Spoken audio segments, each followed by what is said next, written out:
Kitchen में गया और रुचि आपी को फिर यखनी गरम करके दी, मेडिसिन खिलाई और उसको लिटाकर अपने रूम में आकर सो गया। सुबह के वक्त नाश्ते से पहले अब्बू और अम्मी दोनों रुचि के रूम में थे। मैं भी चला गया और उसकी तबीयत का पूछा तो रुचि आपी ने कहा कि भाई हमेशा कामी जैसा होना चाहिए। रात को बड़ी खिदमत की इसने। अम्मी और अब्बू मुझे प्यार से देख रहे थे। मैंने कहा जब कभी आवाज होगी मुझे वहीं पाओगी। आपके लिए तो जान भी हाजिर है आपी। 2-4 दिन ऐसे ही गुजर गए।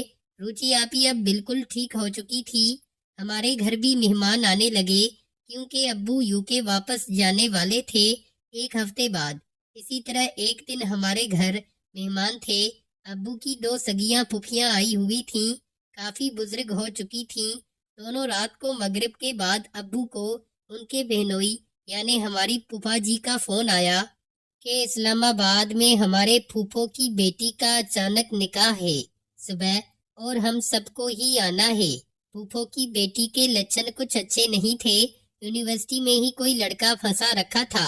अब शायद हामला हो गई तो शादी के फसोड़ी पड़ गई। कैसे कैसे जहन्नमी लोग हैं। तौबा, यकीन जाने मेरा जरा दिल नहीं था शादी में जाने का और शायद रुचि का भी। अभी यही सोच रहा था कि रुचि का मैसेज आया, सफर लंबा है, 4 घंटे लग जाएंगे, जीन्स वगैरह मत पहनना, रिलैक्स आउटफिट। रुचि आपी दिन ब दिन मेरे हवासों पर छा रही थी, मेरी जिंदगानी को जिन्नत बना रही थी। खैर पैकिंग की, पानी की बोतल और चाय बनाकर थर्मोस में डाल दी।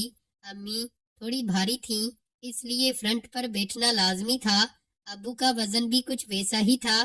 चनाचे फैसला हुआ कि अम्मी मरियो को लेकर फ्रंट पर, अब्बू ड्राइविंग सीट पर और अब्बू की 2 बुजुर्ग फूफियां पिछली सीट पर, फिर मैं और रुचि भी साथ। मुश्किल तो था लेकिन और कोई चारा नहीं था। मैं पीछे बुजुर्ग खवातीन के साथ ही बैठा था। रुचि घर के अंदर थी। कुछ देर में वो भी आ गई और अम्मी से कहने लगी कि एक कंबल ले आते हैं, दादी और अब्बू की फूफियां, उन लोगों को सर्दी लगेगी। अम्मी और अब्बू उसके मशवरे पर खुश थे कि बहुत ज़हीन बेटी है। खैर कुछ देर बाद रुचि अपने साथ कंबल लाई और पीछे मेरे साथ बैठ गई। मैं अम्मी की सीट के बिल्कुल पीछे बैठा था।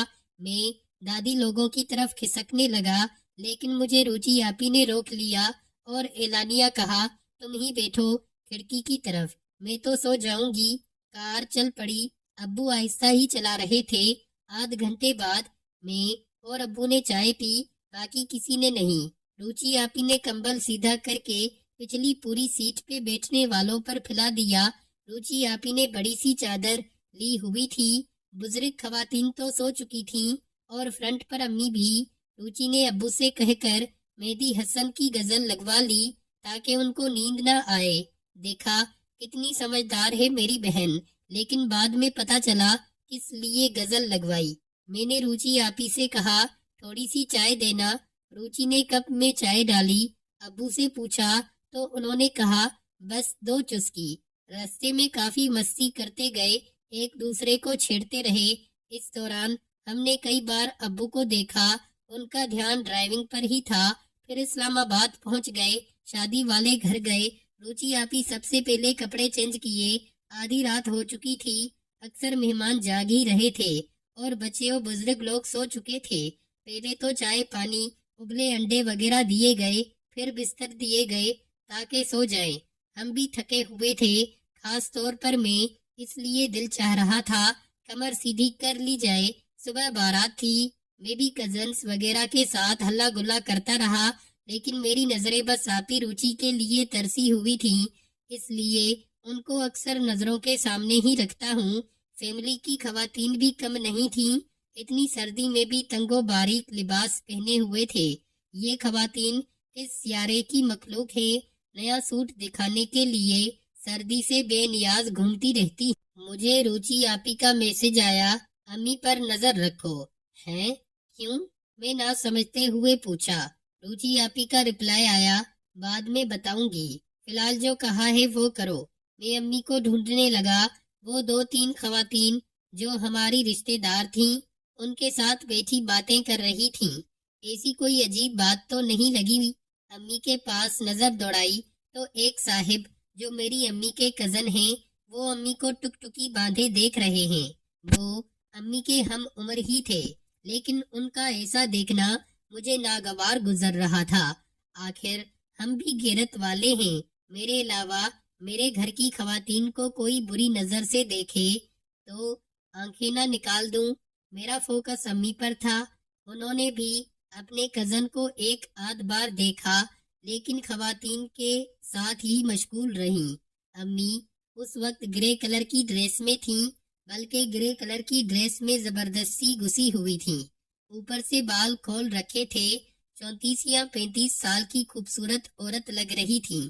وہ کسی کو بھی پاگل بنانے کے لیے کافی تھیں، لیکن ان کے جذبات و احساسات ٹھنڈے تھے، یہ مجھے بھی پتا ہے۔ پھر روچی آپی کا میسج آیا کہ وہ مونچھوں والا بندہ دیکھا، وہیں بیٹھا ہے۔ میں نے کہا ہاں، لیکن ایسا کیوں؟ یہ امی کا کزن ہے اور عاشق، باقی بعد میں بتاؤں گی۔ اب یہ نئی کہانی تھی میرے لیے۔ اس آدمی کو کہیں سے کال آئی، وہ اٹھ کر چلا گیا۔ میں بھی کچھ دیر آنکھیں ٹھنڈی کرتا رہا اور وہاں سے اٹھ گیا، لیکن میرے دل میں عجیب سے خدشات نے جنم لینا شروع کر دیا۔ کیا میری امی کا کردار داغدار ہے؟ کیا ان کی شادی سے پہلے تعلقات تھے؟ وغیرہ وغیرہ۔ کچھ دیر بعد بارات کا ہنگامہ، سب ہوٹل پہنچ گئے، نکاح اور رخصتی ہوئی تو ہم واپس آنا چاہا، لیکن پھوپھو نے روک لیا کہ کل آپ لوگوں نے ملنی پر بھی جانا ہے۔ ملنی یعنی ولیمے پر دلہن کی طرف سے جو فیملی جاتی ہے، اس لیے بادل نہ خواستہ ہم رک گئے۔ میں اب ہر صورت روچی آپی کو ملنا چاہتا تھا اور ساری کہانی سننا چاہتا تھا۔ روچی کو میسج کیا اور کہا اگر اسلام آباد گھومنے جانا ہے تو میں حاضر ہوں۔ روچی آپی نے جواب دیا اچھا شام کو نکلتے ہیں۔ شام کو روچی اور میں امی ابو کو بتا کر اسلام آباد گھومنے چلے گئے۔ میں نے روچی آپی سے اس شخص کے بارے میں پوچھا تو انہوں نے کہا کہ پہلے ایک وعدہ کرو، میرا ایک کام کرو گے؟ میں نے کہا آپ حکم کریں، جان بھی دے دوں گا آپ کے لیے۔ روچی آپی نے مسکراتے ہوئے کہا ہاں جان ہی چاہیے تمہاری۔ میں نے نہ سمجھتے ہوئے پوچھا ہے وہ کیسے؟ روچی نے پھر کہا کہ وعدہ کرو، جیسا میں کہوں گی ویسا ہی کرو گے۔ ایک تو روچی آپی کی مجھ سے محبت، ان کے لیے تو میں کچھ بھی کر سکتا تھا، چنانچہ وعدہ کر لیا۔ روچی نے کہنا شروع کیا وہ امی کا کزن ہے، سعودی عرب ہوتا ہے، کسی اچھی پوسٹ پر ہے، بچپن سے ہی امی کو چاہتا ہے اور امی بھی۔ کامی میں جو بتانے جا رہی ہوں اس کے لیے میں شرمندہ ہوں، لیکن یہ سچ ہی ہے۔ ہمارے نانا نے امی کی شادی ہمارے ابو سے کر دی، کیونکہ ابو لوگ کھاتے پیتے گھرانے سے تھے۔ اس وقت امی کا وہ کزن برے حالات سے دوچار تھا۔ شادی تو ہو گئی، لیکن وہ امی کو بھول نہیں پایا۔ میری معلومات کے مطابق وہ شادی کے بعد بھی امی سے ملنے کی کوشش کرتا رہا، لیکن امی نے ہمیشہ ہمارے ابو سے وفاداری نبھائی۔ امی کو بھی محبت تھی، لیکن شادی سے پہلے۔ شادی کے بعد سب کچھ ان کے شوہر کا تھا، اس لیے انہوں نے اپنے کزن کو لفٹ نہیں کروائی۔ جب محبت ناکام ہوتی ہے تو انسان کی مت ماری جاتی ہے۔ اس شخص کی محبت ناکام ہوئی تو وہ دھمکیوں پر اتر آیا، یہاں تک کہ امی کو پہلے پیار محبت سے بہلاتا پھسلاتا رہا، لیکن امی ان کے شکنجے میں نہیں گئی۔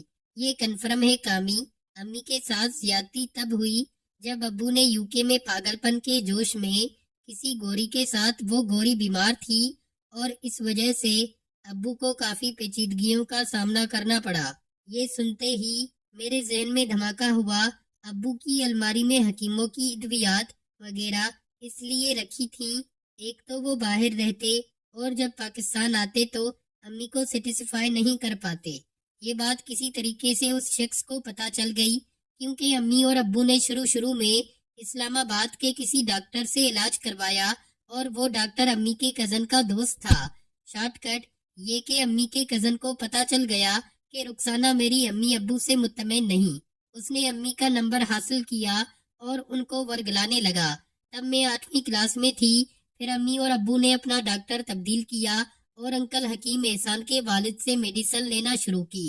کامی پورے ماہ میں ابو صرف 2 یا 3 بار ہی امی کے پاس جاتے ہیں، وہ بھی بہت مشکل سے، اور یہ بات مجھے خود امی نے कुछ अरसा पहले बताई थी।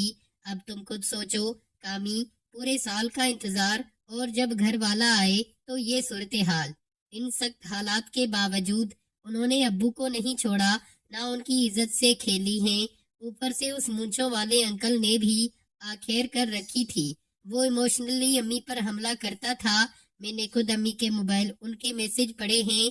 कामी मेरे भाई, तुम्हें यकीन नहीं आएगा, लेकिन अम्मी ने जब तुम्हें वर्जिश करते हुए देखा तो मुझसे कहा, काश मेरा साईं भी ऐसा। दोस्तों, मजीद देखें किस्त नंबर 8 में, और इसके लिए हमारे इस चैनल को लाजमी तौर पर सब्सक्राइब करके रखें और साथ में घंटी के निशान को दबाकर ऑल पर सेट कर दें।